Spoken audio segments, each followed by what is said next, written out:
오늘도 주님의 귀한 복음 아버지 그 말씀을 사모해서 이 자리에 오신 우리 귀한 성도님들 주님 마음껏 축복하여 주시옵시고 마음을 열어주시고 주님께서 안타까운 마음으로 주님이 꼭 하시고 싶은 그 말씀을 전할 수 있도록 또 받을 수 있도록 축복하여 주시옵소서. 시작하는 시간입니다. 주님 마치는 시간까지 오직 주님만 영광 받으시는 귀한 시간 될 수 있도록 축복하여 주시옵소서. 아멘. 감사하며 예수님 이름으로 기도합니다. 아멘. 아멘. 할렐루야. 우리 좌우에 있는 분들 한번 축복하며 인사했으면 좋겠습니다. 축복합니다. 사랑합니다. 네, 오늘 1시간 잠들을 못 주무셨어요. 썸머타임이. 오늘 율법과 복음 네 번째 시간입니다. 네 번째 시간. 우리가 지금 율법에 대해서 또 복음에 대해서 우리가 같이 묵상하면서 하나님의 말씀을 상고하고 있는데요. 계속해서 지금 몇 주에 걸쳐서 죄에 대해서 우리가 계속 좀 더 깊이 죄가 어떻게 시작이 됐고 또 죄를 시작하게 만든 그 사탄은 어떻게 또 우리에게 죄를 가져왔는가 이런 강의를 하고 있습니다. 복음이 더욱더 감사하고 복음이 정말 은혜가 되는 것은 우리가 철저한 소망 없는 그런 죄인인 것을 깨달아야 하기 때문에 죄에 대해서 우리가 계속해서 강조하고 또 율법이 어떤 것인가 이 죄를 우리가 창세기 1장, 2장, 3장에서 지은 그 원죄를 하나님께서 회복시키기 위해서 창세기 4장부터 요한계시록까지 구약의 모든 것 또 신약의 모든 그 성경을 통틀어서 하나님은 우리로 하여금 죄를 짓기 이전에 다시 하나님의 자녀되었던 에덴 동산의 그 모습으로 원래의 창조의 모습으로 되돌리기를 원하시는 것이 복음의 본질이에요. 그래서 우리가 지금 율법에 대해서 죄에 대해서 먼저 알아야지 왜 하나님께서 율법을 강조하시고 또 율법으로 우리의 죄인됨을 깨닫게 하시고 결국은 복음으로 우리로 하여금 다시 거듭나게 하시고 구원해 주시는 그 하나님의 복음의 은혜를 우리가 깨닫기 위해서 이 율법과 복음 오늘 네 번째 시간 시작하겠습니다. 지난 시간에 우리는 죄의 기원이 어떤 것인지 우리 살펴봤어요.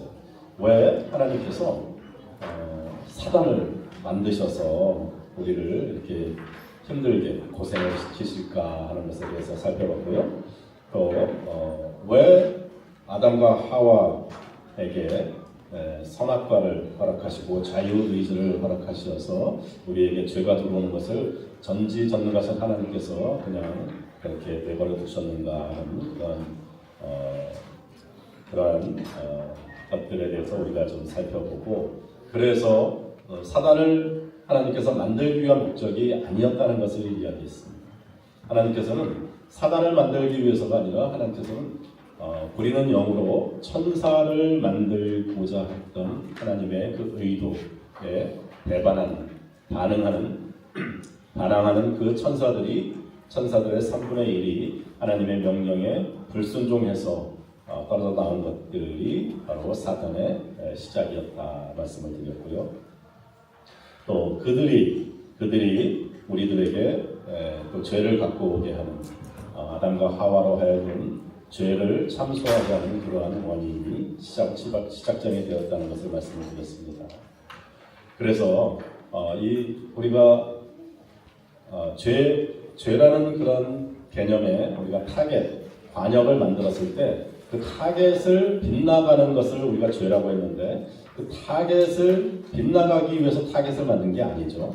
우리는 그 타겟을 정확하게 맞춰서 그 정확하게 맞춘 그 선수들에게 금메달을 또 메달을 수여하듯이 우리는 그 관역을 만든 하나님의 목적, 천사를 만든 하나님의 목적, 또 선악과를 만든 자유의지를 만든 하나님의 그 놀라운 사랑, 그것을 빗나간 것이 우리의 죄의 시작이었습니다. 그래서 하나님의 의도는 꽃을 만들기 위해서 종이를 잘라서 색종이를 잘라서 꽃을 만들었는데 그 꽃을 만들고 나머지 그 찌꺼기들이 타락한 천사들이고 또 우리의 죄의 모습, 어둠의 모습들이라고 지난 시간에 우리가 말씀을 드렸습니다. 그래서 이런 사단 또 이러한 죄에 대해서 하나님께서는 우리에게 구약의 모세 오경을 통해서 613가지의 율법 지켜라 또 지키지 하라 하지 말라라는 그런 계명을 주셨어요. 그리고 지난 시간에 우리가 마지막으로 이러한 계명에 대해서 10계명에 대해서 우리가 좀 더 살펴보았습니다. 여러분들 교재에 보면 교재가 이렇게 우리가 타이틀만 이렇게 좀 되어 있고 교재에 대해서 제가 이렇게 좀 더 자세하게 설명하는 내용들이 혹시 교재에 자세하게 설명이 안 돼 있을 수도 있어요. 근데 걱정하지 마시고 그냥 강의만 쭉 따라오시면 됩니다. 그러면 나중에 그 교재에 있는 것들은 읽어보시면 큰 제목들이 다 이렇게 나와 있는 것을 아실 수 있습니다. 그래서 지난 시간에 우리가 제일 첫째 되는 계명 10계명은 1계명에서 4계명까지 나 외에 다른 신을 섬기지 말라, 또 우상을 만들지 말라, 또 여호와의 이름을 망령되이 일컫지 말라. 그리고 네 번째 계명 안식일을 반드시 지키라라는 첫 번째에서 네 번째 계명까지는 하나님을 사랑하라라는 하나님에 대한 계명입니다. 우리가 계명을 10계명을 또 크게 두 가지로 나누면 하나님을 사랑하고 내 이웃을 사랑하라는 이 두 가지의 계명을 1계명에서 4계명까지는 하나님의 포커스를 맞춘 하나님의 계명, 그리고 5계명에서 나머지 10계명까지는 그 계명을 우리의 삶으로 실천하는 하나하나의 계명들이 우리의 부모를 공경하라, 도둑질하지 말아라, 간음하지 말아라 이런 계명들이 쭉 나와 있습니다. 그래서 지난 시간에 우리가 하나님 나 이외에 다른 신을 섬기지 말라라고 했던 하나님만이 유일하신 하나님이시다. 하나님 외에 다른 어떤 신도 섬기지 말라라는 10계명의 첫 번째 계명을 우리가 공부하면서 그 의미는 세상에 여러 가지 많은 종교들, 많은 신들 가운데 우리 하나님이 가장 위대하고 뛰어나신 하나님이시다라는 것이 아니라 오직 하나님만이 참된 하나님이시고 나머지는 전부 다 내가 만든 신이다라고 말씀을 드렸습니다. 우리가 많은 종교, 불교, 힌두교, 기타 사이비 종교들도 많고요. 또 인도에 가면 3억 3천의 신들이 있다고 말씀드렸는데 그 모든 신들이 나의 마음, 내가 그들을 섬김으로 그들을 경배함으로 그들이 나에게 무엇을 해줄 수 있을까를 바라는 그 마음에서 내가 만든 신들이에요. 그래서 궁극적으로 이 세상에는 오직 두 개의 신이 있다고 말씀드렸습니다. 첫 번째 신은 나를 만드신 창조주 하나님, 우리의 하나님, 우리 기독교의 하나님, 우리의 영원하신 구세주 되시고 구원자 되시고 우리의 아버지 되시는 참된 아버지 하나님, 창조주 하나님이시고 두 번째는 내가 만든 모든 신들, 그 신들이 어떤 신의 이름을 갖다 붙이더라도 그 신들을 만든 사람은 바로 다 나 자신이에요.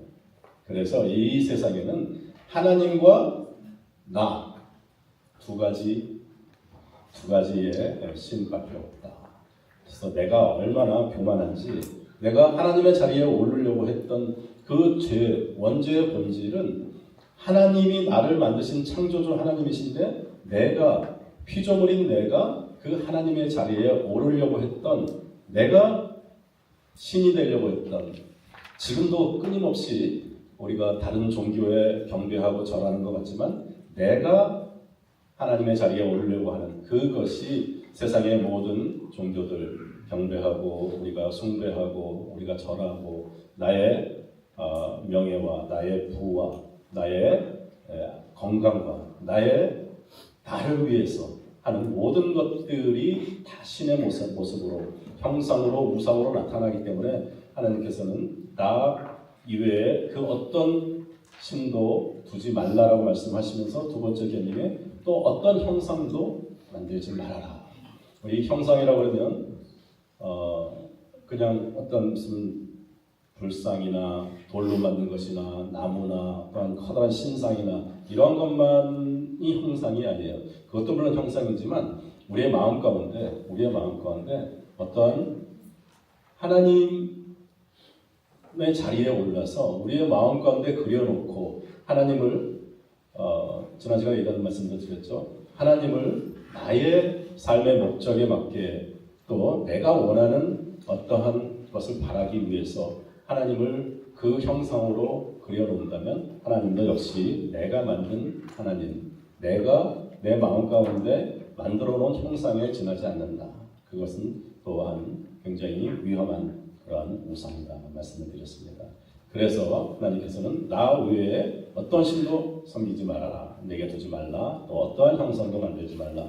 또 하나님의 이름을 여호와의 이름을 망령되이 일컫지 말라라고 또 말씀을 드렸고 그리고 네 번째 계명으로 안식일을 반드시 지키라 말씀드렸습니다. 안식일은 우리가 영원히 하나님 안에서 쉴 수 있는 참된 쉼을 이야기하지만 자유를 의미합니다. 죄로부터의 자유, 또 죽음으로부터의 자유. 우리의 이 모든 것들이 죄의 시작이 하나님으로부터 자유하게. 하나님이 우리에게 주신 이런 율법과 이런 계명, 또 하나님이 동산 중앙에 모든 것을 네가 이물에 먹되 선악과만 먹지 말아라 했을 때 그 아담과 하와가 느꼈던 또 사단이 와서 뱀으로 와서 유혹을 했던 것은 무엇이냐면 저 선악과가 우리에게 구속이 되고 저 선악과 때문에 나는 자유하지 않아. 나는 자유로울 수 없어. 그렇게 느꼈기 때문에 하와는 아담은 그 선악과를 따먹었던 거예요. 우리는 우리의 마음 가운데 늘 무엇으로부터 자유로워지려고 무엇으로부터 벗어나려고 우리 사춘기 때 부모님이 구속하는 것 같고 또 부모님이 시간을 제한하는 것 같고 하지만 그것이 나중에 성인이 돼서 자라서 보니까 또 부모의 마음이 되어서 보니까 부모가 되어서 보니까 우리 아이들을 그렇게 사랑해서 보호하는 그러한 마음으로 주었던 그런 것들이 사춘기 때 한참 아이들에게는 그것이 얼마나 큰 속박이고 구속이고 정말 내 인생은 나의 것 하면서 내가 자유롭게 살고 싶어하는 그런 마음들이 있어요. 하나님의 그 선악과의 그 사랑이 구속이 되었고 하나님이 나의 모든 것을 하루 종일 지켜보는 것 같고 하나님으로부터 벗어나고 싶었던 그 마음이 나의 자유라고 생각했던 그 마음이 바로 타락을 하게 만드는 원죄를 짓게 만드는 하나님 없이도 난 잘 살 수 있어. 지금도 그래요. 지금도 하나님 없이도 내가 잘 살 수 있어야 되니까 물질만 있으면 내가 건강만 있으면 내가 나의 어떤 사회적인 지위나 신분만 있으면 나는 하나님 없어도 잘 살 수 있다라고 하는 게 끊임없이 우리의 마음 가운데 올라오고 있습니다.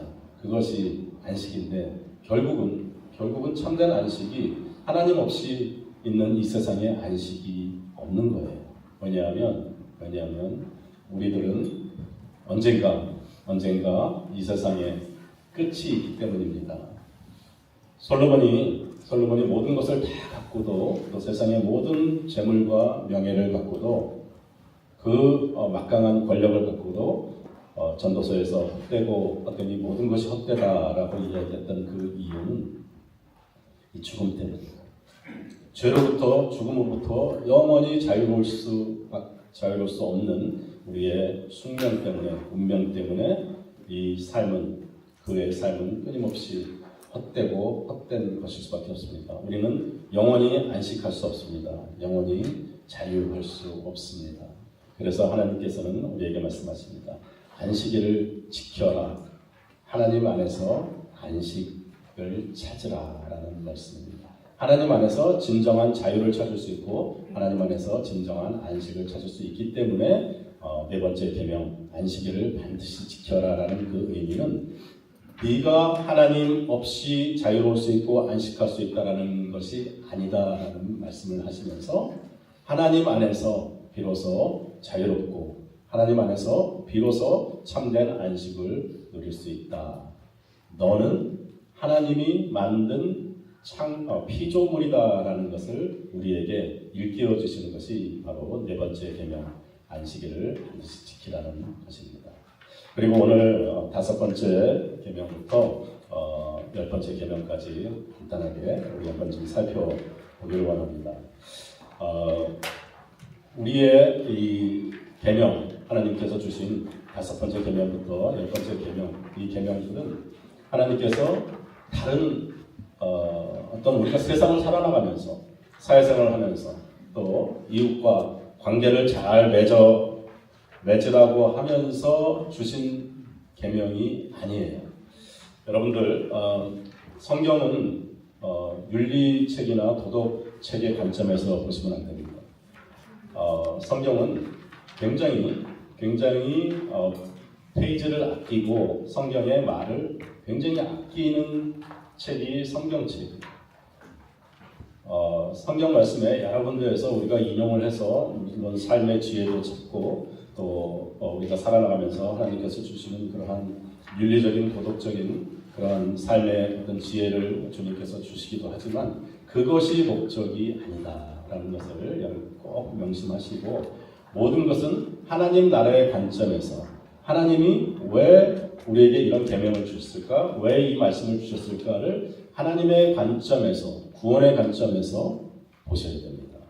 예를 들어서 룻기를 우리가 공부했는데 룻기에서 그 시어머니 나오미와 며느리 룻 주로 우리가 어버이날이나 또 이럴 때 많이들 이제 목사님도 설교도 하시고 그러는데 룻기의 목적은 룻기가 우리에게 주시는 그 교훈은 룻이라는 그 한 여인이 나오미라는 그 한 여인이 하나님을 만나서 하나님 안에서 하나님의 권위를 하나님이 우리를 인도하시고 하나님이 우리의 구원자 되신 그 하나님의 권위에 순복하기 때문에 룻이 시어머니 나오미를 따라가서 그곳에서 기근을 만나고 그곳에서 시어머니의 하나님이 나의 하나님 시어머니를 통해서 또 그 하나님의 역사하시고 인도하시는 그 인도를 통해서 이방 여인이었던 룻이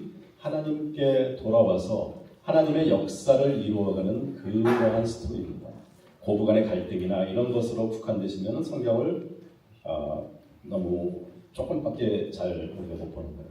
그래서 모든 성경 가운데 오늘 말씀드릴 다섯 번째 계명부터 열 번째 계명도 하나님이 우리를 창조하시고 하나님 안에서 하나님이 역사하시는 그 안에서 우리의 사명을 깨달아야 되는 것이 그것이 하나님께서 우리에게 주신 율법의 참된 의미입니다.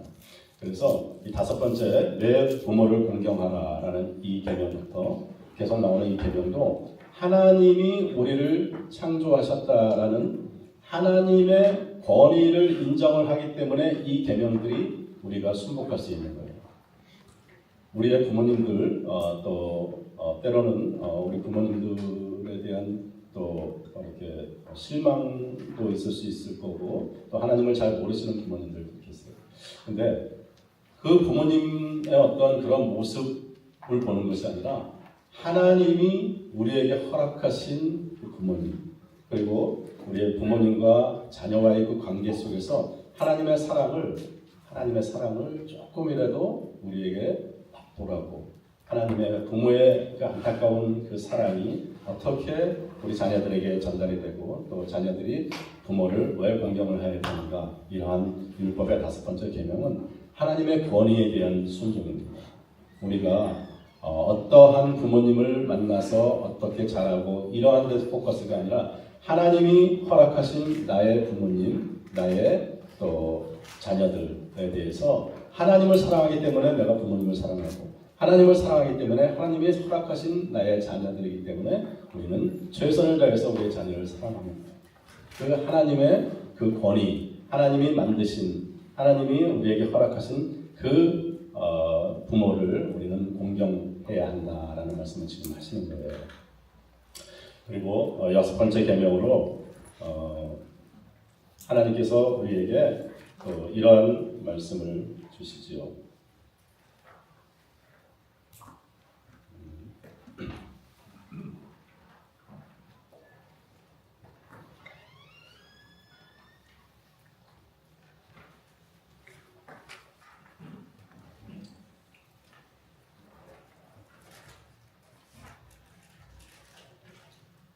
네, 살인하지 말라. 살인하지 말라라는 여섯 번째 계명은 생명에 대한 우리의 자세가 나와 있어요. 하나님께서 우리의 생명을 위해서, 우리에게 주신 영원한 생명을 위해서 하나님께서 이 땅에 오셔서 십자가에 그 독생자 아들을 십자가에 가셨습니다. 이 생명은 하나님께서 우리에게 주시기 위한 가장 큰, 우리가 지금 죄에 대해서 또 율법에 대해서 복음에 대해서 또 공부하고 있고 이야기하고 있는 이런 모든 것들이 이 생명에 대한 소중함을 하나님께서 우리에게 가르쳐 주시는 것이에요. 하나님은 생명에 대해서 단지 이것이 나쁜 것이라서가 아니라 하나님이 창조하신 모든 생명에 대해서 그 생명이 얼마나 소중한가를 피조물인 우리들이 창조주 하나님의 그 생명, 창조하신 우리에게 주신 그 생명에 대해서, 그 권위에 대해서 순복하라라는 그 계명이 바로 살인하지 말라라는 여섯 번째 계명입니다.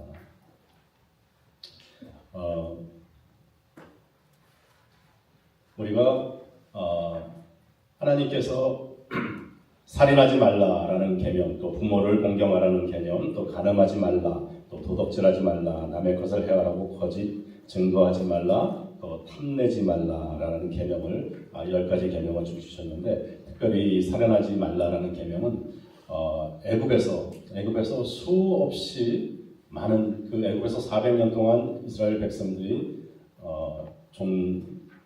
노예로 종살이하면서 생명에 대한 그런 가치가, 그런 자존감이 굉장히 없었어요. 특별히 애굽의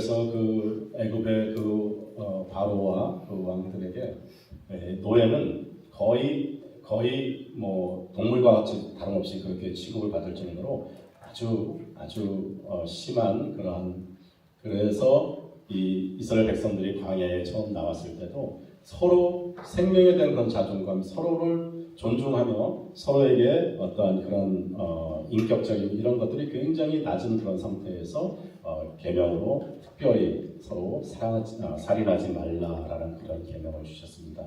특별히 우리가 잘 알다시피 하나님께서는 우리에게 생명을 주시기 위해서 지금 이런 계명에 대해서 또 율법에 대해서 계속해서 말씀을 하시고 계시는 거예요. 하나님이 창조하신 그 생명에 대해서 우리는 더욱더 소중하게 생각하고, 그래서 계명의 여섯 번째 계명은 살인하지 말라라는 그런 계명입니다.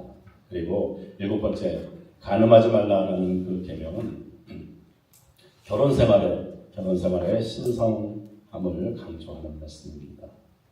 특별히 우리가 서로 이렇게 결혼하면서 아내에게, 남편에게 하는 그러한 최선의 그런 모습은 왜 그래야 되냐면, 우리의 삶이, 나의 삶이 나의 것이 아니라 하나님의 것이라는 데 고백을, 그것의 근간에서 나오는 것이에요. 우리가 그래서 결혼 생활에 대한 그런 신성함, 결혼 생활에 대한 그런 소중함을 하나님이 주신 나의 동반자, 나의 아내, 나의 남편에 대해서 최선을 다하는 우리의 마음가짐, 그런 것들이 우리의 어떤 신뢰나 우리의 상호의 관계에서 기반이 되는 것이 아니라 하나님이 나에게 허락하신 나의 동반자, 또 나의 아내, 나의 남편이기 때문에 우리는 최선을 다해서 하나님의 권위에게 순복을 하기 때문에 우리는 간음하거나 또 나쁜 짓을 할 수 없는 것이라는 그 계명을 일곱 번째로 우리에게 간음하지 말라라고 주는 것이죠. 그리고 여덟 번째 계명은 도덕질하지 말라라고 이야기합니다. 이것은 성실함. 우리가 하나님이 우리에게 주신 그런 물질에 대해서 우리는 최선을 다해서 열심히 또 노력해서 어떤 물질을 갖게 되지만 하나님께서 우리에게 허락하신 그 물질을 맡은 우리는 청지기이기 때문에 하나님 앞에 그것을 남의 것을 도덕질하는 그런 것은 하나님의 권위에 우리는 반하는 것이다. 그래서 도덕질하지 말라라는 말씀을 주셨고 또 물질이 있는 사람도 그것이 자기의 것이라고 고집하면서 그거를 자기만을 위해서 또 자기의 어떤 그런 가족만을 위해서 쓰는 것도 하나님의 물질 같은 청지기로서의 그 사명은 아닌 것입니다. 하나님께서 허락하신 그런 물질들도 많이 같이 나누고 또 함께하는 그런 모습이 하나님께서 우리에게 주신 물질을 잘 다룰 수 있는 청지기의 그런 사명인 것입니다.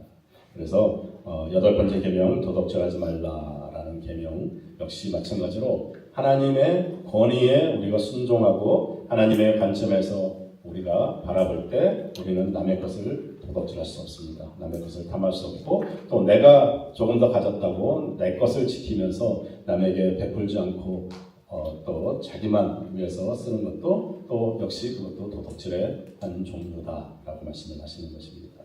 그리고 9번째 남의 것을 해하려고 거짓 증거하지 말라라고 말씀하십니다.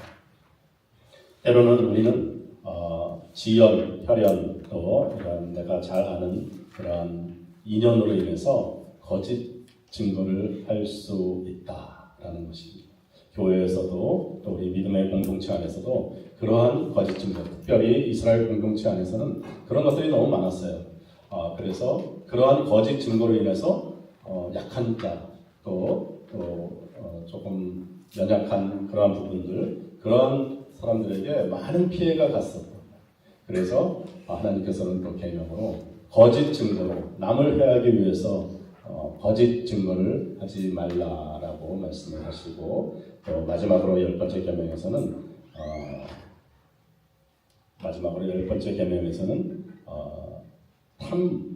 남의 것을 탐하지 말라라고 말씀을 하십니다.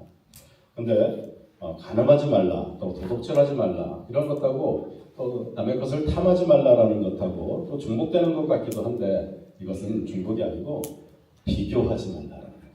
비교해서 내가 아무리 많은 것을 갖고 있어도 내가 10개를 갖고 있는데 15개, 20개를 갖고 있는 사람하고 비교해서 내 마음이 자꾸 어려워지고 힘들어지고 그래서 하나님께서는 우리에게 남의 것을 탐하지 말라라는 말씀을 또 하십니다. 특별히 우리 하나님께서 우리에게 주시는 이 계명 10번째 계명은 물질에 대해서도 마찬가지고 우리가 그들이 갖고 있는 어떤 신분이나 지위에 대해서도 하나님께서는 우리에게 자족하라라는 그런 사도 바울을 통해서 자족하라는 그런 말씀을 하세요. 하나님은 우리에게 네가 가진 것을 가지고 만족하라라는 그런 말씀이 아니고 하나님 안에서 이 세상의 어떠한 것들로 만족하는 것이 아니라 하나님 안에서 만족하는 법을 우리에게 가르쳐 주십니다. 때로는 우리에게 더 많은 물질이 필요하고 우리에게 더 많은 건강 또 더 많은 세상의 것들이 필요해요. 하지만 하나님께서 그거를 다 채워주시는데 우리는 끊임없이 만족하지 못하는 이유가 무엇이냐면 누구와 비교를 하기 때문에 누가 나보다 더 많이 갖고 있고 누가 나보다 더 나은 것 같기 때문에 자꾸 더 욕심이 나고 탐심이 나는 것입니다. 그래서 하나님께서 우리에게 주시는 그 10번째 계명은 남의 것을 탐하지 말라. 비교해서 나의 것을 더 안 갖고 있는 것처럼 못한 것처럼 생각하면서 늘 더 욕심을 부리고 탐욕에 빠지지 말아라 하는 것이 우리의 죄의 시작이 하나님 안에서 내가 나를 사랑하는 이기적인 그 마음이 교만이 이 탐욕이 원죄의 원인이 됐던 것처럼 남의 것을 탐하지 말라라는 말씀은 비교해서 내 것을 남들 것과 다른 사람들 것과 비교해서 남들 앞에서 더 욕심부리고 탐욕하는 그러한 행동을 하지 말아라 하는 것이 이 율법의 10번째 계명입니다. 그래서 율법의 5번째 계명부터 10번째 계명도 모두가 다 하나님의 권위에, 하나님이 우리를 만드신 그 창조의 권위에 하나님을 사랑하는 것이 우리에게 나타나는 것이 바로 5번째 계명부터 10번째 계명까지의 그 계명이 우리의 삶 가운데 나타나는 것입니다. 그래서 하나님을 사랑하기 때문에 하나님의 창조의 권위를, 하나님이 나의 삶을 다스려 주시고 하나님이 나를 인도하시기 때문에 내가 이웃을 살인하지 않는 것이고, 이웃을 탐하지 않는 것이고, 간음하지 않는 것이고, 우리에게 허락하신 우리의 부모님을 공경하는 것이고, 이러한 모든 6가지의 계명들이 하나님을 사랑하는 그 하나님의 사랑, 그것에 포커스가 맞춰져 있는 것입니다. 그래서 오늘 이 10계명을 이렇게 해서 마치게 됩니다. 그래서 우리가 오늘 함께 나누고 싶은 율법과 복음 4번째 계명은 어떻게 해서 이 인류, 즉 아담과 하와에게 죄가 들어갔는지 한번 살펴보기로 합니다. 우리 오늘 본문 창세기 3장 1절에서 6절까지 말씀인데요. 우리 한번 다 같이 큰 소리로 한번 읽어보겠습니다. 시작. 여호와 하나님의 들으신 들짐승 중에 뱀이 가장 간교하더라. 뱀이 여자에게 물어가로되 하나님이 참으로 너희더러 동산 모든 나무의 실과를 먹지 말라 하시더냐. 여자가 뱀에게 말하되 동산 나무의 실과를 우리가 먹을 수 있으나 동산 중앙에 있는 나무의 실과는 하나님의 말씀에 너희는 먹지도 말고 만지지도 말라. 너희가 죽을까 하노라 하셨느니라. 뱀이 여자에게 이르되 너희가 결코 죽지 아니하리라. 너희가 그것을 먹는 날에는 너희 눈이 밝아 하나님과 같이 되어 선악을 알 줄 하나님이 아심이니라. 여자가 그 나무를 본즉 먹음직도 하고 보암직도 하고 지혜롭게 할 만큼 탐스럽기도 한 나무인지라. 여자가 그 실과를 먹고 자기와 함께한 남편에게도 주매 그도 먹은지라. 아멘. 드디어 이 사단을 통해서 우리 인류 아담과 하와에게 죄가 들어오는 그런 장면입니다. 성경에서 하나님께서 우리에게 주신 가장 핵심이 되는 한 구절의 말씀은 요한복음 3장 16절의 말씀이죠. 하나님이 세상을 이처럼 사랑하사 독생자를 주셨으니 이는 저를 믿는 자마다 멸망치 아니하고 영원한 생명, 영생을 얻게 하려 합니다. 라는 이 한 구절의 말씀에 하나님의 진단과 처방이 나와 있다고 말씀을 드렸습니다. 하나님의 진단은 우리 모든 사람은 다 죄 때문에 죽을 수밖에 없다.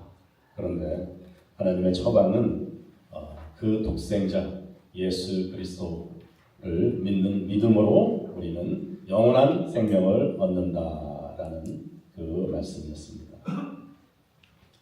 근데 이 죄, 이 하나님의 그 진단의 그 죄는 원죄와 본죄, 성품죄라고 하죠. 그리고 포맹죄, 모범죄라고 하는 이 세 가지로 이루어져 있다고 말씀을 드렸습니다.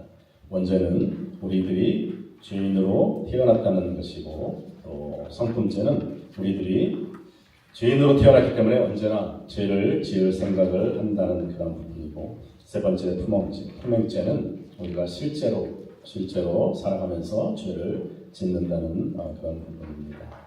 그래서 우리가 죄의 기원에 대해서 알아봤고, 또 죄가 우리 인류에게 들어온 그런 경위에 대해서도 알아봤고요. 또 죄 기원에 대해서, 천사의 타락에 대해서 알아봤습니다. 근데 오늘 아담과 하와에게 죄가 들어오는 것에 대해서 한번 알아보기 원합니다. 죄를 가져온 그 천사들의 타락은 율신을 부정하고 또 피조물을 신격화하고 하나님의 능력에 도전하고 또 스스로 안식을 취하려고 한다는 것이 죄의 성격이라고 이야기했습니다.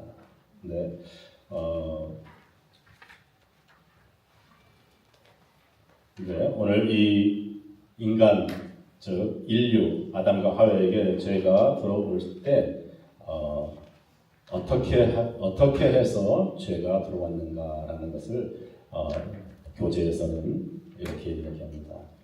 하나님의 그 마음을, 하나님의 사랑을, 하나님이 선악과를 주신 그 의도를 의심한 것이 첫 번째다라고 이야기합니다.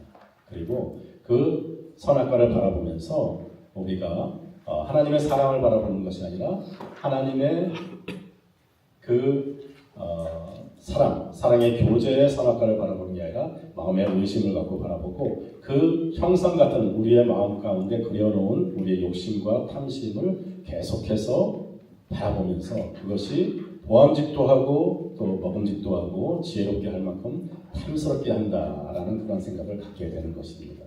그래서 하나님은 우리에게 이 계명을 주시고 하나님이 우리를 창조하신 그 목적이 우리는 제가 계속해서 말씀을 드리는데 하나님을 사랑하고 내 이웃을 사랑하라라는 것이 하나님의 창조의 목적이라고 이야기를 하시고 또 그것을 또 구체적으로 10가지의 계명으로 또 우리에게 주시고 또 그 계명을 나누어서 613가지의 계명을 우리에게 구체적으로 이렇게 주셨는데 우리는 때로 그러면 우리는 계명을 지키기 위해 이 세상에 태어났나?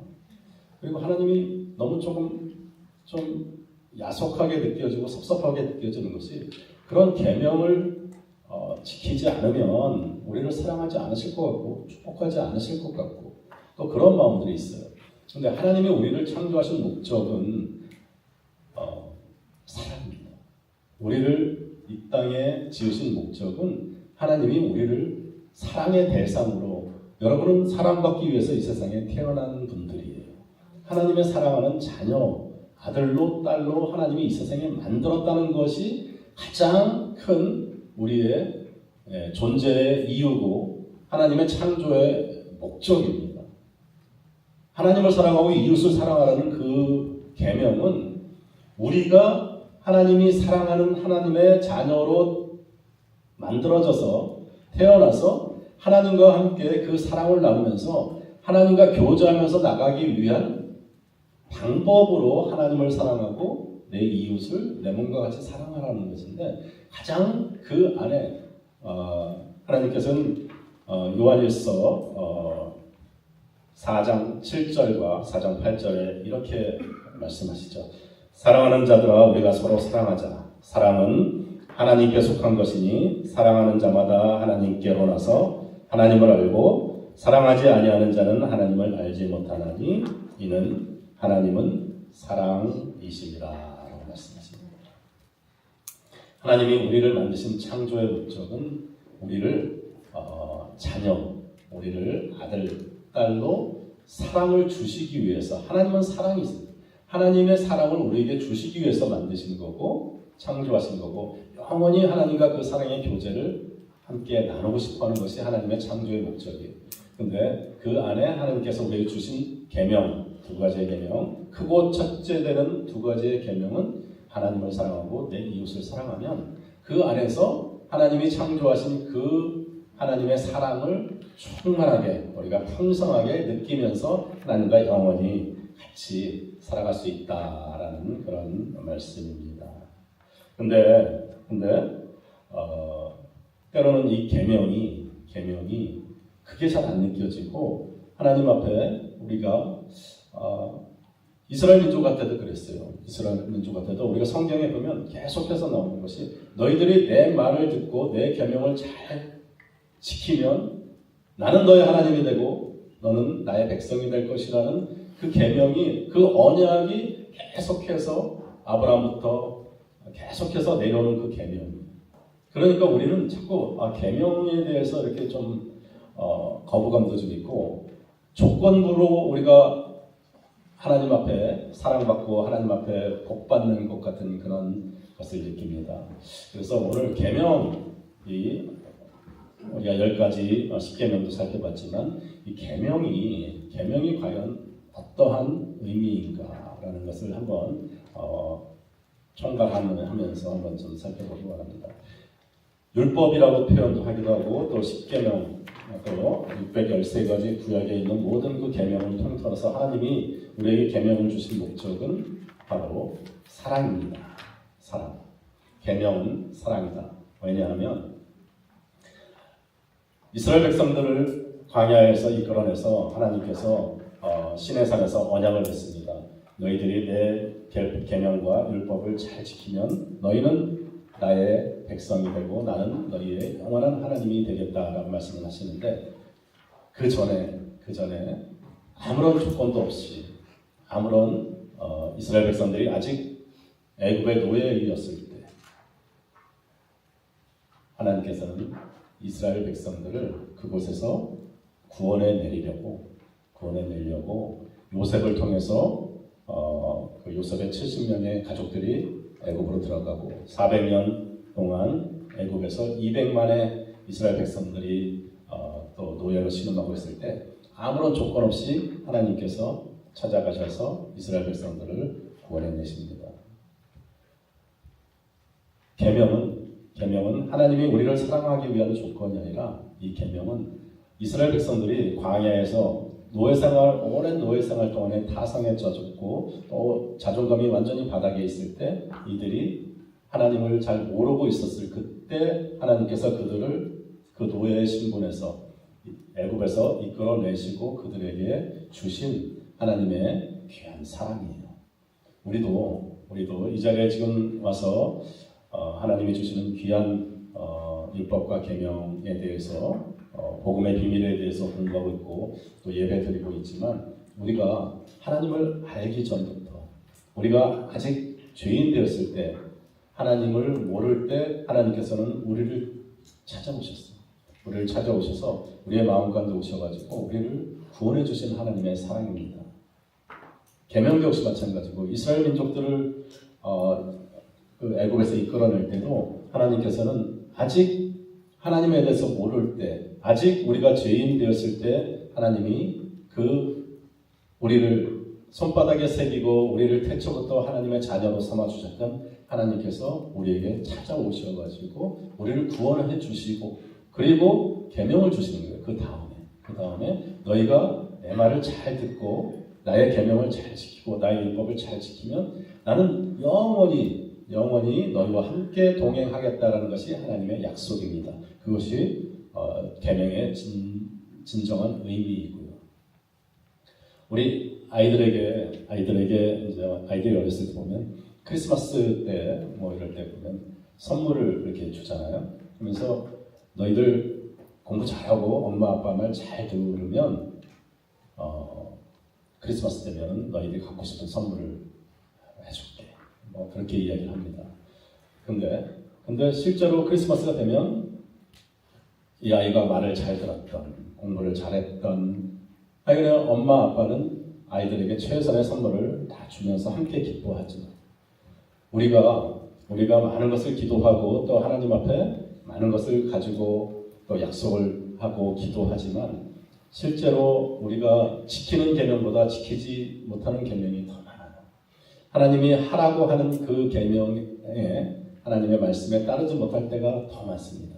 그런데 하나님께서는 우리가 지키던 못 지키던 그것과 상관없이 하나님께서는 날마다 우리에게 필요한 것을 채워주시고 하나님께서 날마다 우리의 발걸음을 인도하시면서 우리가 늘 기도한 것, 여러분들 기도하지 않은 것들을 이루어주신 것들이 더 많을 거예요. 특별히 기도하면서 간절하게 기도했을 때 하나님이 우리에게 주시는 그런 기도 제목들 많이 있어요. 하지만 돌아보면 기도하지 않고 하나님께서 우리에게 주셨던 많은 것들 많이 있습니다. 계명은 이런 것입니다. 하나님께서 이것을 지키면 너희들에게 더 많은 상급을 주고 너희를 더 행복하게 만들어 주겠다라는 하나님의 어떤 가이드라인이지만 하나님이 절대로 계명을 지키면 너희를 축복하고 지키지 않으면 너희를 저주하겠다 그런 하나님은 아니세요. 이 하나님이 주신 율법, 하나님이 주신 이 계명은 하나님 안에서 하나님이 가장 효과적으로, 효율적으로 우리의 삶을, 우리가 하나님과의 관계를, 하나님을 사랑하고 또 하나님이 우리를 사랑하는 하나님의 사랑을 깨닫고 느낄 수 있는 가장 효율적이고 가장 효과적인 방법이기 때문에 너희는 세상의 어떤 것보다도 세상의 그 누구보다도 하나님을 사랑하라. 그러면 그 안에서 모든 것이 하나님께서 인도해 주시고 채워 주시고 진정한 삶의 자유를 맛볼 수 있다라고 말씀하시는 것이 계명의 첫째적인 목적입니다. 그래서 계명에서 우리는 하나님의 사랑을 발견해야 됩니다. 그리고 두 번째는 계명은 십계명을 주신 하나님의 그 의도는 사명이에요. 사명. 우리는 크리스천입니다. 이 크리스천이라는 단어는 초대교회에서 그리스도인들은 뭔가 다르구나. 믿는 사람은 뭔가 다르구나.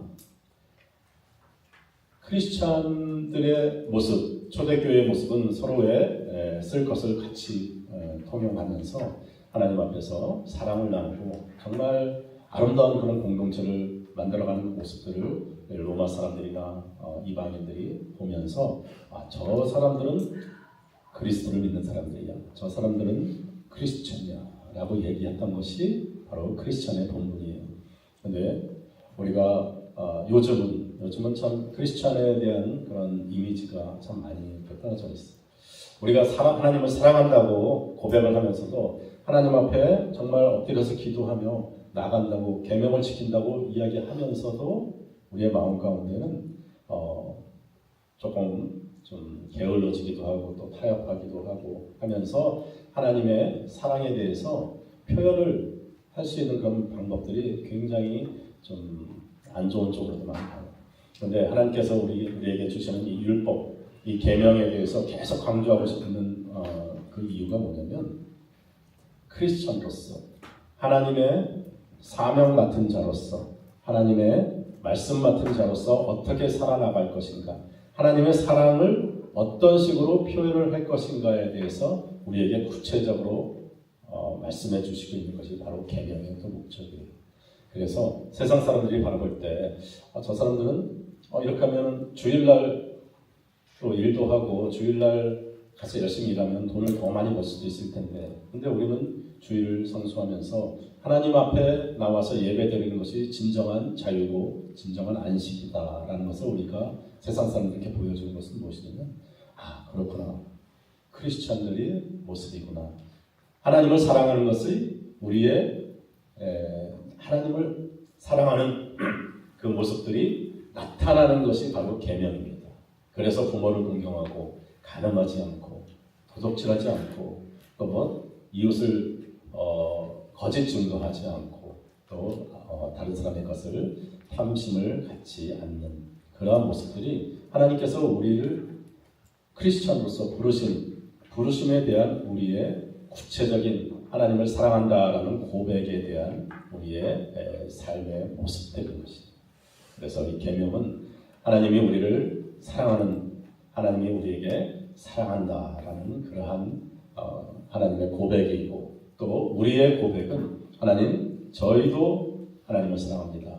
저도 하나님을 사랑합니다. 저도 하나님이 나의 주님이시고 나의 창조주시고 나를 만드신 하나님, 내가 만든 하나님이 아니라 나를 만드신 하나님이심을 고백합니다 라고 하는 것이 이 계명을 우리가 하나하나 따라가는 것입니다.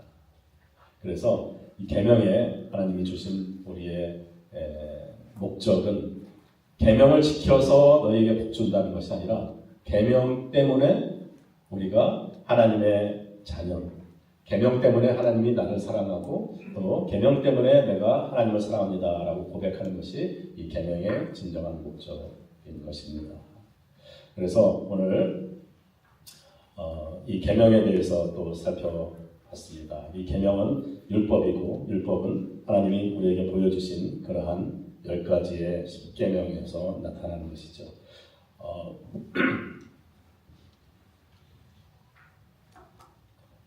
그래서 오늘 아담과 하와에게 이 죄가 들어오는 이런 과정을 우리가 살펴볼 텐데요.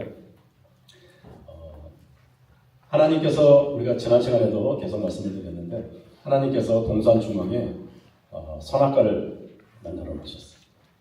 근데 이 선악과는 우리가 그런 의문을 갖게 되죠. 왜 선악과를 만들어 놓지 않았으면 선악과를 따먹을 일도 없었을 텐데 선악과를 그곳에도 만들어 놓으시고 그것도 제일 잘 보이는 동산 중앙에다가 이렇게 딱 만들어 놓으셔서 매일 아침 저녁 볼 때마다 유혹이 되고 마음에 어려움이 있었을까라는 그 선악과, 그 선악과를 또 만들어 놓고 사단이 와서 계속 하와에게 저 선악과를 먹으면 너희들 눈이 밝아져서 지혜로워져서 하나님같이 되리라라고 계속 그렇게 유혹을 하는 계기가 된 것이 선악과였죠. 그 선악과를 바라보는 하와의 마음 가운데는 나도 하나님과 같이 지혜롭게 되리라는 그 마음 가운데는 하나님이 동산의 모든 실과는 내 이미대로 먹되 선악과만은 먹지 말라라고 했던 그 말씀에 대해서, 하나님의 말씀에 대해서 우리의 마음 가운데 부정적인 생각이 들어가는 거예요. 천사들이 하나님이 부리는 영으로 자유의지를 주고 하나님의 그 명령에 순종하는 천사들이 3분의 2였는데 나머지 3분의 1의 천사들은 순종하지 않는 부정적인 반응을 보였듯이 우리 인간에게도 하나님의 말씀에 순종하는 마음을 주셨지만, 그 자유의지를 주셨지만 그 자유의지를 사용해서 똑같이 의심하는 마음이, 하나님의 말씀을 의심할 수 있는 그 여지가 자유의지라고 말씀을 드렸습니다. 근데 자유의지도 우리가 타겟을 만들었을 때 그 타겟 한가운데를 맞추는 것이 목적이었듯이 자유의지를 주신 하나님의 목적은 너희들이 강제로 하나님이 계명을 주시면서 꼭 지켜라 했던 그러한 마음 가운데, 말씀 가운데 사랑이 있었듯이 하나님이 우리에게 자유의지를 주신 그 자유의지 가운데는 하나님을 더욱더 너희들의 자유대로, 너희들의 의지대로 하나님을 더욱더 뜨겁게 사랑하라는 것이 하나님이 우리에게 주신 자유의지의 의미였습니다. 그런데 그 자유의지, 자기의 의지에 따라서 하나님의 명령에, 하나님의 말씀에 하나님이 선악과를 주시고 그 선악과를 따먹지 말라고 하셨던 그 말씀에 의심이 갔던 거예요. 왜? 동산 중앙에 있는 저 선악과는 왜 따먹지 말아야지? 왜 꼭 저거는 안 먹어야 되지? 모든 것을 다 먹으라고 했는데 저것의 비밀이 무엇일까? 저것을 먹었을 때 어떻게 될까? 근데 하나님께서 분명히 저것을 먹는 날에는 너희가 정령 죽으리라 라고 말씀을 하셨는데 그 하나님의 말씀까지도 우리가 의심합니다. 그 의심하는 것이 인류에게, 하와에게, 아담에게 들어온 죄의 시작입니다. 그래서 선악과는 지난번에도 말씀드렸지만 선악과는 결혼 반지라고 말씀드렸죠. 결혼 반지. 선악과는 하나님과 나와의 그 사랑의 증표입니다. 우리가 처음 연애할 때 이성을 만나서, 남자친구, 여자친구를 만나서 너무 좋아, 너무 뜨겁게 사랑을 하고 정말 세상에 잃어버린 나의 반쪽 같은 그 삶의 동반자를 만나가지고 정말 뜨겁게 사랑을 하죠. 뭐 누구의 말도, 부모의 말도, 누구의 말도 안 들어오고 그냥 정말 아침, 점심, 저녁으로 만나고 그렇게 뜨겁게 사랑을 하다가 이 둘의 사랑의 결실이 맺어집니다.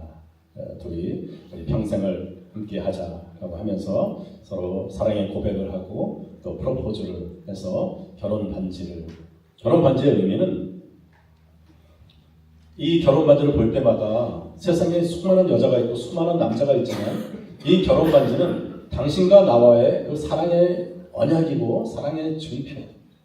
이 결혼 반지를 볼 때마다 내가 내 삶을, 내 목숨을 다 바쳐서 당신을 사랑할 것이다 라는 서로의 약속이잖아요. 이 약속이 바로 선악과예요. 하나님이 우리를 만드신, 창조하신 목적이 사랑이잖아요. 하나님께서 아무리 말로만 사랑한다 하고, 우리가 연애할 때도 마찬가지예요. 결혼 반지가 반지를 볼 때마다 정말 내 남자친구가, 내 여자친구가, 내 약혼자가 나를 이렇게 사랑해. 우리의 마음의 그 결정이, 그 결론이 이 반지 하나에 다 녹아 있어요. 반지를 볼 때마다 힘들고 어려운 시간이 있어도 그렇지, 우리가 연애할 때, 우리가 결혼할 때 그 많은 난관을 헤치고 정말 아무것도 없는 상태에서 서로의 마음, 순수한 그 사랑만 가지고 우리가 하나가 되기로 했지 하면서 똑같은 결혼 반지를 갖고 결혼을 하는 거예요. 하나님의 사랑도 이 선악과도 하나님이 우리를 창조하시면서 모든 것을 하나님은 우리에게 다 주셨어요. 에덴 동산에 모든 것을 다 주시고 모든 동물과 식물, 하늘에 나는 것, 바다의 모든 생물을 다 다스리고 생육하고 번성을 하고 주시면서 하나님의 그 사랑을 우리에게 주십니다.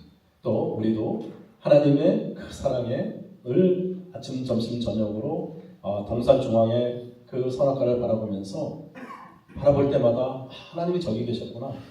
하나님이 안 계신 것 같았는데 늘 하나님이 나를 바라보시고 하나님이 나를 만드시고 하나님이 나를 자녀 삼아주시고 했던 그 하나님이 저기 계시구나라는 것을 깨달은 거예요.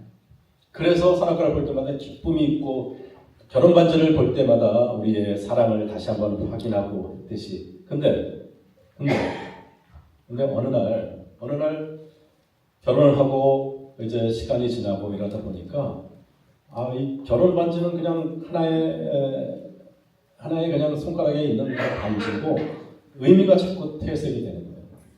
자꾸 우리가 뜨겁게 사랑해서 결혼했던 그 사랑은 자꾸 잊어버리고 이제는 자꾸 힘들어, 자꾸 잔소리하고 또 자꾸 좀 뭐 생활이 힘들고 하다 보니까 나는 나가서 맨날 돈만 벌어오고 하는 이런 모습들 가운데 또 이제 나이 들어가고 그러니까 예전에 그렇게 보기만 해도 막 너무 예쁘고 아름답고 멋있고 했던 이 서로의 이성의 어떤 감정이 조금씩 퇴색이 되면서 이 결혼 반지가 나를 옥조이는 것 같아요. 나를 구속하는 것 같은 거예요. 이게 나의 어떤 굴레가 되는 것 같고 나의 자유가 나도 옛날에는 총각 때는 처녀 때는 정말 인기도 좋았고 여기저기서 참 많은 그런 적이 이제는 한 사람한테 매여가지고 내가 나의 삶이 이렇게 힘들어졌구나. 내가 좀 자유가 없는 것 같은 거예요. 그런데 직장에 있는 아니면 주변에 있는 어떤 이성이 와서 막 좋은 얘기도 많이 해주고 칭찬도 해주고 막 맛있는 것도 막 갖다 주고 아무런 조건 없이 막 잘해줘. 그러면 마음이 막 설레이고 다시 예전에 연애했던 것 같은 그런 감정들이 막 들어와요. 그러면서 언젠가 한 번, 두 번 이 반지에 대해서 생각하게 되고 그러면서 슬쩍 이 결혼 반지를 숨기기도 하고 또 좀 더 심해지면 결혼 반지를 손가락에서 빼고 만나기도 하는 거예요. 선악과가 그것입니다. 선악과는 하나님의 그 사랑, 아침, 점심, 저녁으로 동산 중앙에 제일 잘 보이는데 하나님이 나를 아담과 하와를 이처럼 사랑하는 하나님의 결혼 반지 같은 증표였는데 사단이 와서 너 이 선악과 때문에 너 자유가 없지 않아. 다른 건 다 먹으라 그랬는데 이거는 먹지 말라 그랬어.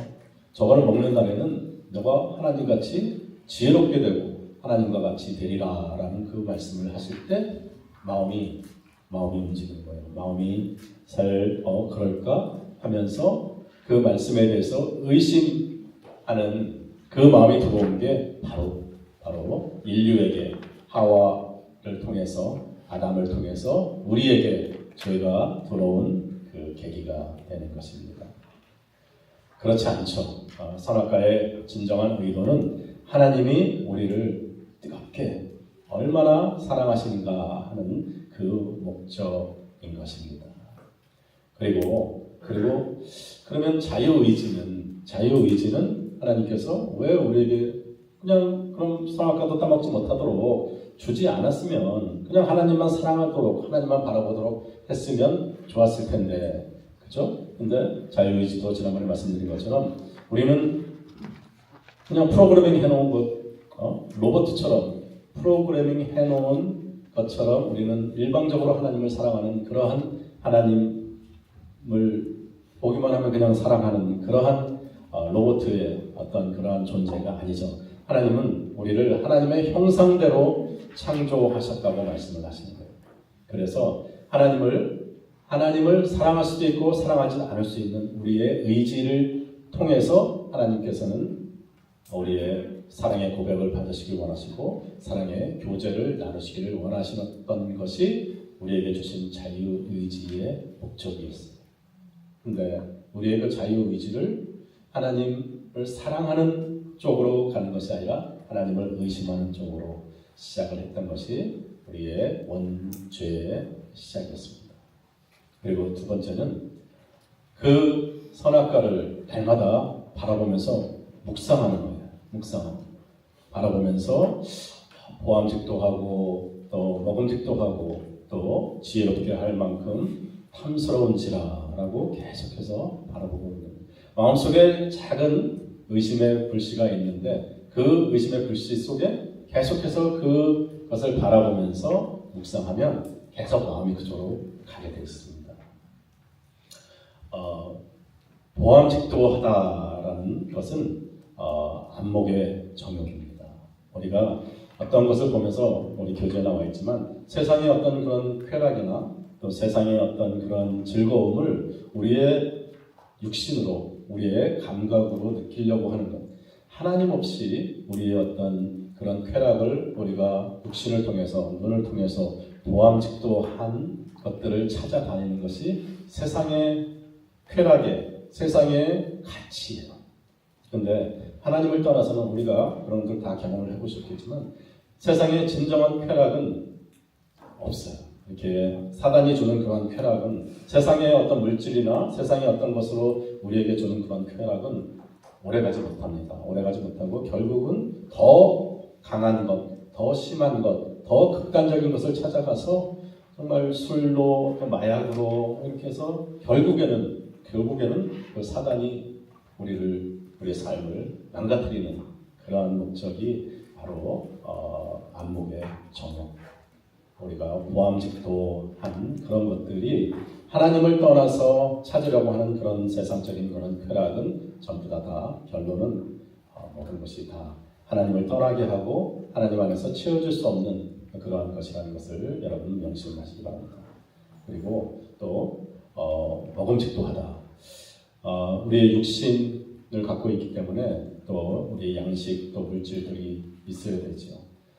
근데 그것들이 하나님 안에서 그런 쾌락이나 또 하나님을 찾아가는 그러한 것이 아니라 세상의 어떤 꿈이나 이런 것을 찾아가는 우리의 그런 모습들이 또 보암직도 하고 먹음직도 하고 이런 모든 것들이 하나님 안에서 이 세상 것으로는 채워줄 수 없는 것들이기 때문에 보암직도 하고 먹음직도 하고 또 지혜롭게 할 만큼 탐스럽기도 하고 우리의 또 이성이나 이런 것에서 하나님께서는 너희들의 지혜로는 너희들의 판단과 이성으로는 결코 만족할 수 없다, 채워줄 수 없다라고 하는 것이. 근데 우리는 하나님을 떠나서도 지혜로울 것 같아. 하나님과 같이 지혜로울 수 있을 것 같아. 그것이 바로 우리로 하여금 아담과 하와로 하여금 죄를 짓게 하는 그 원죄의 시발점이 되는 것입니다. 하나님의 마음을, 하나님의 명령을 의심하는 것, 그리고 먹음직도 하고 보암직도 하고 또 지혜롭게 할 만큼 탐스럽기도 하는 것들에 대해서 계속 우리가 마음을 쏟는 것이 얼마나 우리를 나쁘게 하고 우리의 삶을 망가뜨리는지 여기에서 우리 창세기 오늘 본문 3장 말씀에서 나와 있어요. 그래서 저 구절 가운데 하나님께서는 인류에게, 우리들에게 죄가 들어온 것을 명확하게 말씀하시고 계십니다. 예수님이 이 땅에 오셔가지고 공생애를 하시기 전에 40일간 시험을 당합니다. 마귀가 광야에서 40일 금식을 마친 예수님을 광야로 이렇게 이끌어내셔가지고 광야에서 세 가지 시험을 주십니다. 맨 먼저 저 돌로 떡을 만들어서 먹어라. 시험 났을 때. 근데 예수님께서는 말씀으로 기록된 바 하면서 말씀으로 이렇게 물리치시죠. 그리고 두 번째는 또 성전 꼭대기에 예수님을 데리고 올라가셔가지고 거기서 뛰어내려봐라. 이렇게 또 이야기합니다. 그러면 너희 천사들이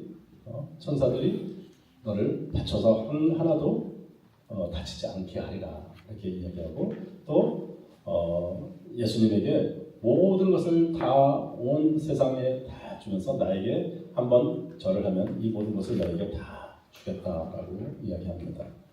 예수님께서는 이 세 가지 시험에 대해서 안목의 정욕, 육신의 정욕, 안목의 정욕, 이생의 자랑에 대해서 하나님께서는 말씀으로 물리치시죠. 근데 왜 돌로 떡을 만들어 먹는 것이, 왜 성전 꼭대기에서 뛰어내리면 천사들이 받쳐주고 수종을 들고 또 세상의 모든 것을 다 주겠다는 것에 대해서 그게 왜 사단의 유혹이죠? 그게 왜 유혹이 될까요? 하나님의 아들이시면 돌로 떡을 당연히 만들어 먹을 수 있을 거고 또 성전 꼭대기에서 떨어져도 천사들이 다 보호하고 받쳐주고 다 수종을 들 텐데 그리고 세상 모든 것을 다 얻을 수 있는 그런 것들이 유혹이 되는 이유는 예수님께서 이 땅에 오신 목적. 사단은 다 줄 수 있어요. 아까도 말씀드렸지만 사단은 하나님이 부리시는 영으로 만든 피조물이지만 사단에게는 굉장히 큰 아주 능력이 있어. 예수님께 이렇게 이야기한 거는 거짓말이 아니고 그 정도로 파워풀, 그 정도로 힘을 갖고 있는 그런 사단이에요. 근데 예수님께 돌로 떡을 만들어 먹고 또 높은 성전 꼭대기에서 뛰어내렸을 또 세상의 모든 것을 다 줄이라고 했을 때 예수님께서 사단아 물러가라 하면서 그들을 말씀으로 물리치신 이유가 뭐냐면 예수님이 이 땅에 오셔가지고 예수님이 하나님의 아들로 이 땅에 오셔가지고 하나님의 아들로서의 기득권을 행사하려고 이 땅에 오신 것이 아니죠. 예수님께서는 이 땅에 오셔가지고 하나님이 주신 아버지가 주신 그 사명을 감당하러 오셨던 분이에요. 돌로 떡을 만들어 먹는 것이 목적이 아니었어요. 성전 꼭대기에서 떨어졌을 때 천사들이 당연히 받쳐주고 수종을 들겠죠. 하지만 그것이 예수님이 이 땅에 오신 목적이 아니었어요. 또 세상의 모든 것을 예수님이 다 갖고 지극히 높은 이 땅의 왕이 되는 것이 예수님이 이 땅에 오신 목적이 아니었어요. 근데 사단은 그걸 너무나 잘 알고 있었던 거예요. 사단은 모든 것을 다 주고 예수님에 대해서 경배하고 다 인정을 해줄 텐데 한 가지 제발 십자가를 지시는 사역만은 하지 마십시오 하는 것이 유혹이에요. 예수님에게 이 세 가지 광야 공생에 시작하기 전에 40일 금식이 끝난 예수님에게 사단이 가장 큰 유혹으로 주었던 것이 그 40일 동안 금식을 하고 나서 배가 그렇게 고픈데 떡을 만들어 드십시오. 아니면 예수님이 하나님의 아들이신데 세상의 모든 피조물들이 다 그것을 알 수 있도록 인정할 수 있도록 높은 성전 꼭대기에서 뛰어내리면 그 다음부터는 예수님의 삶이 하나님의 아들로서 모든 백성들이 다 경배하고 다 하나님을 높여드릴 텐데 예수님을 높여드릴 텐데 한번 뛰어내려 보십시오. 예수님이 하나님의 아들이신 것을 한번 증명해 보십시오 하는 것이었고 또 세 번째는 로마를 비롯해서 그 당시에 로마의 식민자처럼 로마를 비롯해서 이 세상 모든 것을 다 예수님의 권위 아래 예수님의 발 아래 두겠으니 나를 인정을 한번 해주십시오 하는 그러한 그 유혹 가운데 예수님은 사단아 물러가라 기록되었을 때 말씀으로 다 밀치시죠.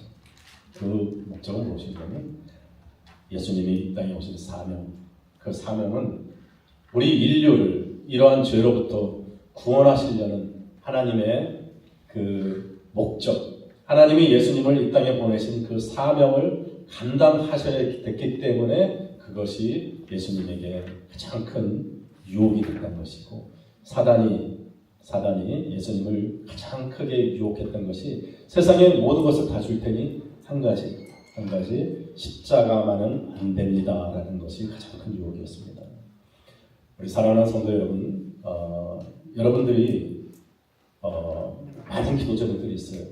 또 우리들 마음 가운데 세상에 많은 귀한 그런 가치들이 있어요. 가치들이 있는데 여러분들이 하나님의 자녀로서 하나님의 부르심받은 하나님의 자녀로 하나님의 아들로 딸로 이곳에 있는 사명을 잃어버리시면 안 됩니다. 우리가 교회를 다니는 목적이 우리가 하나님 앞에 하나님 저도 하나님을 사랑합니다. 우리가 계명을 배우고 또 율법을 배우고 또 율법이 하나님의 사랑임을 깨닫고 또 이 율법이 우리의 사명임을 깨닫는 그 이유는 우리가 이 땅에서 잘 먹고 잘 살고 이 땅에서 우리가 원하는 것을 찾고자 하는 것이 목적이 아니잖아요.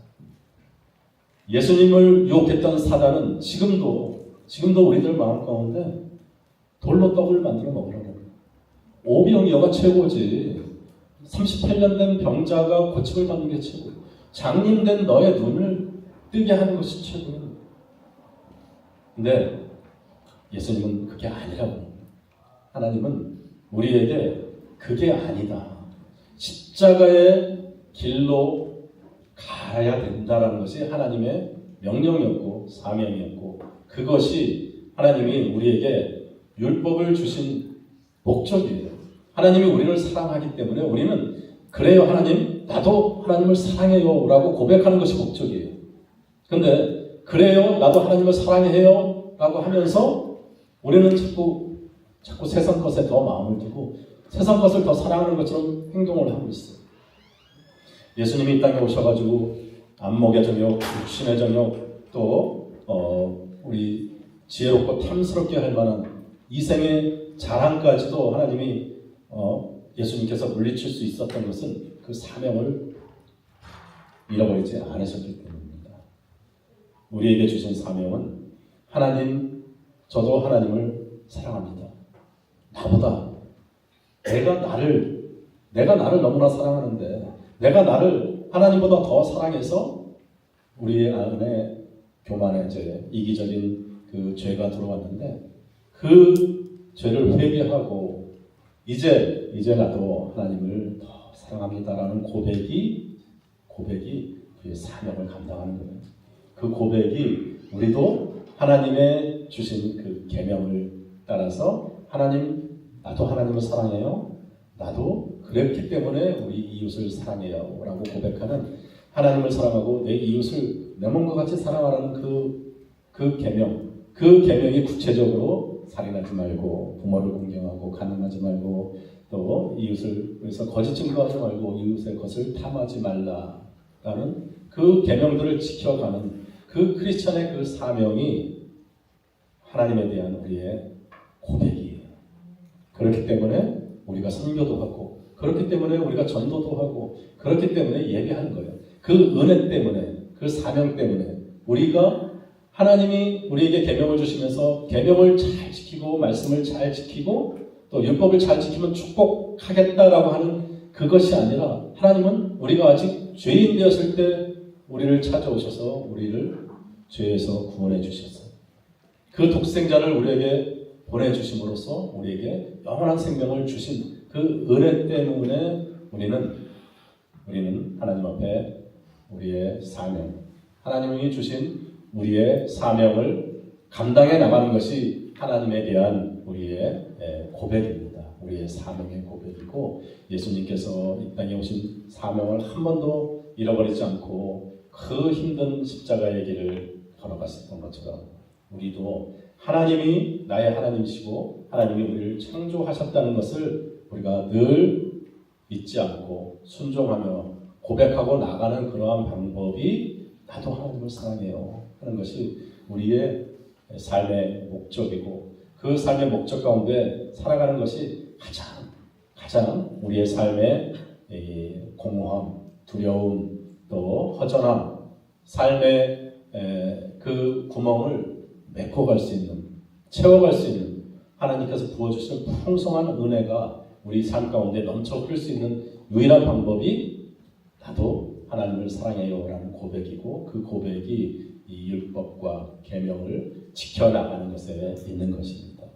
오늘 우리가 죄가 어떻게 하와에게 또 아담에게 들어와서 우리에게 이러한 예수님의 십자가까지 이어지는 이런 것을 쭉 돌아봤는데요. 첫 번째는 하나님의 말씀에 대해서 내가, 의심한다는 그 말은 내가 하나님보다 더 지혜롭다는 거예요. 내가 하나님의 말씀에 대해서 부정적인 생각을 갖는다는 것은 내가 하나님보다 더 지혜롭고 하나님의 자리에, 하나님의 위치에 서 있을 수 있겠다라는 그 말, 그 생각이 의심하는 것이 우리 마음 가운데 들어온 것이고, 두 번째는 그러한 생각을 가지고 자꾸 그 선악과를 보면서 묵상하면 보암직도 하고 먹음직도 하고 또 지혜롭게 할 만큼 탐스러운 생각들이 자꾸 우리의 마음 가운데 들어와요. 그럴 때 우리의 마음 가운데 죄가 싹 트면서 결국은 넘지 말아야 할 그 선까지 넘으면서 선악과를 따먹고 영원한 하나님이 정령 저 선악과를 따먹을 때는 정령 죽으리라 했던 그 말씀 때문에 우리는 죽을 수밖에 없는 그런 인류에게 찾아온 커다란 그런 원죄의 불행이 시작이 된 것입니다. 여러분들 믿음 생활은, 믿음은 내가 피조물, 내가 창조주 하나님이 아니라 내가 피조물이라는 것을 인정을 하는 것에서 시작합니다. 그리고 그 내가 피조물이라는 것을 인정을 할 때 하나님의 말씀에 대해서 의심하지 말고 충만하게 풍성한 하나님의 말씀 가운데 내가 순종의 발걸음을 뛰는 거예요. 그것이 우리의 믿음의 시작이고, 그것이 하나님이 기뻐하시는 모습이고, 우리의 마음 가운데 이제 진단과 처방이 다 나왔잖아요. 하나님이 우리를 이처럼 사랑하셔서 예수님을 보내주시고 그 예수님을 믿는 믿음이 우리를 영원한 생명으로 다시 구원해 주신다고 하는 처방까지 다 나왔는데, 이것을 의심하시면 안 돼요. 이것을 의심하면서 또 그것에 대해서 자꾸 부정적인 생각을 가지면서 자꾸 이렇게 바라보면 안 됩니다. 하나님이 우리를 구원하시기 위해서 십자가로 예수님께서 이 땅에 오셨다는 것을 딱 받으시면서 그 마음 가운데 믿음이 뭐냐면, 내가 그래서 나를 의지하는 게 아니라 내 생각과 나의 판단과 나의 어떤 그런 지혜를 의지하는 게 아니라 하나님의 말씀을 의지하는 것이, 믿음은 의지하는 것이야. 하나님의 말씀을 전적으로 의지하는 것입니다. 나의 신앙생활, 나의 믿음, 나의 구원, 나의 자녀들의 모든 그런 기도 제목들을 하나님 앞에 다 올려드리고, 하나님께서 나의 삶을 주관하시고 나를 다스리시고 나의 믿음 생활도, 나의 구원도, 나의 모든 것을 다 하나님께서 다 이끌어 나가시고 다스리신다는 것을 온전히 믿는 것이 바로 믿음, 온전히 의지하는 것이 바로 믿음의 본질인 것입니다. 그래서 우리에게 주신 하나님의 그 귀한 복음 붙잡으면서 복음에 대해서 주님께서 우리에게 주신 그 복음에 대해서, 그 사명에 대해서 우리가 열심히 감당하면서 최선을 다해서 예배드리시고 또 전도하시고 섬기시고 또 선교하시고 하는 것이 나로부터 하나님을 나도 이처럼 사랑합니다라는 그런 고백이 되는 것입니다. 우리 귀한 성도님들, 오늘 네 번째 시간을 여기서 마칩니다. 왜냐면 오늘 GTV가 있어가지고 이 방에서 또 사진을 좀 찍고 해야 되는 모양이에요. 그래서 오늘 죄가 어떻게 우리에게 아담과 하와를 통해서 우리에게 들어왔는지 첫 번째, 하나님의 말씀을 의심하는 그 마음을 갖지 말아야 됩니다. 두 번째, 그것을 보면서 자꾸 보암직도 하고 먹음직도 하고 또 지혜롭게 하는 탐스럽 자꾸 묵상하는 그러한 마음, 그런 부정적인 생각에 대해서 말씀으로 예수님께서 사단의 그 유혹을 기록된 바 하면서 성경 말씀으로 물리쳤듯이 말씀으로 물리쳐가면서 승리하시는 귀한 주일 예배 되시고 또 한 주일 되시기를 주님의 이름으로 축원합니다. 네, 우리 한번 같이 기도하기 원합니다. 마음을 정돈하시고 기도합니다. 사랑의 아버지 하나님 감사합니다. 주님 그렇습니다. 사단이 아담과 하와를 참소해서 저들로 하여금 죄가 우리에게 들어오게 하였는데 우리의 마음 가운데 돌아볼 것은 우리의 마음 가운데 주님의 말씀을 의심하며 또 우리의 마음 가운데 또 부정적인 그런 생각을 자꾸 묵상하면서 주님으로부터 자꾸 멀어지는 것은 아닌지 저희의 믿음을 한번 돌아보기 원합니다. 오직 기록된 바 하나님께서 우리에게 명령하신 그 말씀들, 우리에게 주신 그 사랑의 언약들을 늘 우리가 사단을 물리치는 도구로 삼게 하여 주시옵시고 힘이 되고 능력이 되는 주님의 말씀만 의지하게 하여 주시옵소서. 오늘 또 귀한 주일 주님 예배 가운데도 주님을 사랑한다고 고백하는 귀한 예배 되게 하여 주시옵시고 또 한 주일 동안 주님과 함께 동행하는 귀한 우리 성도님들 마음 가운데 주님을 나도 뜨겁게 사랑하기 때문에 크리스천의 사명을 또 감당하며 율법을 지켜가며 또 함께 동행하는 귀한 시간들 다 될 수 있도록 축복하여 주시옵소서. 감사하며 우리 주 예수 그리스도 이름으로 기도하옵나이다. 감사합니다. 주님께